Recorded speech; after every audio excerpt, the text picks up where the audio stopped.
Қазақстандағы зейнетақылар 2026 жылға арналған жаңа төлем сомалары. 2025 жылы республикалық бюджеттен зейнетақы төлемдерінің жалпы сомасы 4 триллион 225 миллиард теңгені құрады. Қазақстандағы орташа жиынтық зейнетақы 2025 жылдың соңына қарай 143 мың теңгеге жеткен болатын. Осы сомадан ынтымақтастық зейнетақысы 95.549 теңге болды. Ал базалық зейнетақы көлемі 47.594 теңгені құрады. Бұл былтырғы жылғы зейнетақы көлемінің мөлшері. Бюджеттік шығындар және зейнеткерлер саны 2025 жыл республикалық бюджеттен зейнетақы төлемдерінің жалпы сомасы 4 триллион 225 миллиард теңгені құрады. Оның ішінде базалық зейнетақы 1,37 триллион теңге. Зейнетақыға негізделген зейнетақы 2,86 триллион теңге.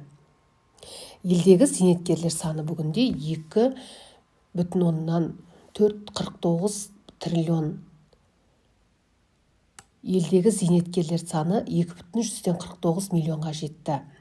Зейнетақы индексациясы 2025 жылдың басынан бастап базалық зейнетақы 6,5%-ға өсті. Зейнетақыға негізделген зейнетақы 8,5%-ға, бұл инфляциядан 2% жоғары.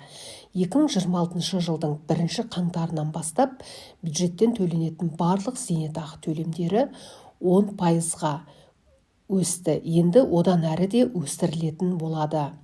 Базалық зейнетақының ең төменгі мөлшері 35.596 теңге, ең төменгі күнкөріс деңгейінің 70%. Ең жоғарғы мөлшері 60 мың теңге, ең төменгі күнкөріс деңгейінің 118% болып белгіленді.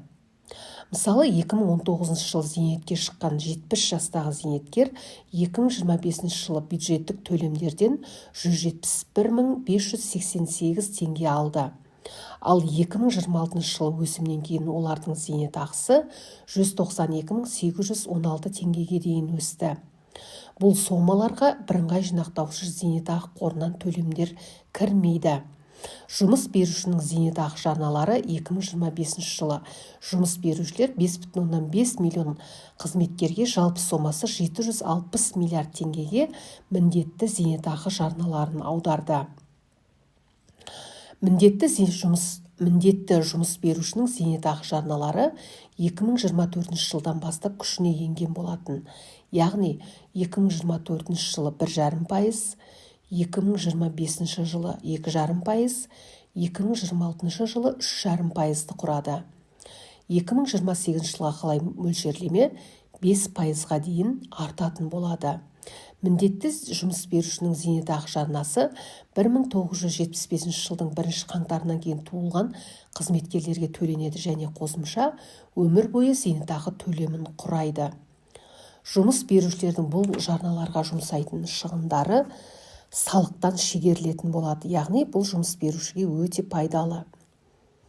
Еске сала кетейік, бірыңғай зейнетақы қорынан зейнетақы төлемдері жеке табыс салығынан босатылған болатын. Енді 2026 жылдың қаңтар айының 1-нен бастап зейнетақы 10%-ға өсті, енді одан әрі де тағы да өсетін болады.